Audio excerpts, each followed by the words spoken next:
Considered a horror classic, The Exorcist is a gritty, no-holds-barred psychological thriller, helmed by unconventional director William Friedkin, and based on the William Peter Blatty novel of the same name.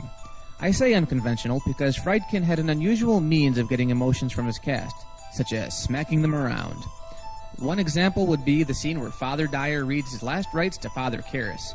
Reverend William O'Malley couldn't give Friedkin the emotion he was looking for, so Friedkin literally smacked him in the face, which only goes to prove smacking around your actors solves everything.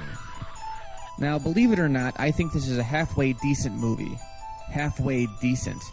I say that because, again, I'm always wondering why it's held in such high regard, and in this case, I can understand. It's freaking creepy. The movie is filled with suggested images of witchcraft, unspeakable evil, and tempered ugliness that isn't always obvious. Even though those first 10 minutes in the desert drag on for an eternity, there's no denying the lurking presence of something bad creeping in the shadows. It's almost as if the actual movie is possessed by old Red Horns himself, and the music is definitely one of the most effective compositions in the genre's history. Yes, even more so than John Carpenter's Halloween theme. Given that I'm not as familiar with the Exorcist films, I won't dig too much into the story. Most of you probably know what it's about anyway. It actually follows two central characters. There's a little girl, Reagan, who comes to Washington with her mother to shoot a movie. She seems like a pretty nice girl until she starts to act all batshit crazy for no reason.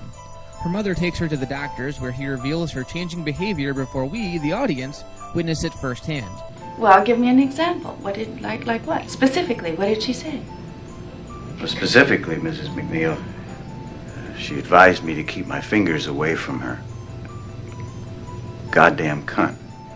It works great because as the movie goes on, she gets exponentially meaner and more intense. Until the end where she looks like someone's mother-in-law. Have you ever met my mother-in-law? Now that's gruesome. Then there's Father Karras, who blames himself for his mother's recent death. This works to the film's favor when the demon brings up Karras' mother during the exorcism. Your mother's in here with us, Karras. Would you like to leave a message? I see that she gets it.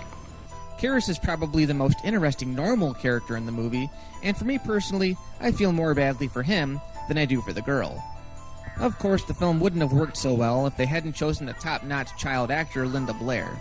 That mixed with the very talented Mercedes McCambridge performing that deep, crackling demon voice, and you have something that is hella scary, or at least disturbing. So those are its pros. Now you might be asking yourselves, hey, you rotten, overcritical bastard, how can you have a beef with The Exorcist? You've already bashed the original Halloween, so get out of my face. Well, if you didn't care about my opinion, then why the hell are you watching? Again, it's not that it's a bad movie, I just think it's not as scary as it could have been. I don't know if it's the heavy religious themes, the slow downtime at certain parts, or the hokey nature of the demon toward the end. Yes, I said hokey. I think they took her a little too far. It was all working for me until we get the vomiting and the backwards headspin. That's a little goofy, guys. That the power of Christ compels you! The power of Christ compels you! Although in recent years we got the version you've never seen, which brought us one of the creepiest things we've ever seen in a movie, the backwards spider walk.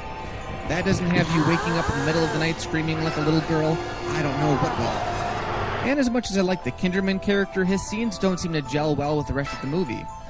He worked better when they centered a whole movie around him. Now that aside, it's still a hard movie to bash. The sequels, on the other hand, they give me the shivers just thinking about them.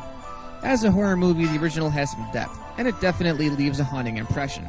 Something that you don't get a lot nowadays. It's certainly worth checking out during the Halloween season, even if I'm not head over heels for it.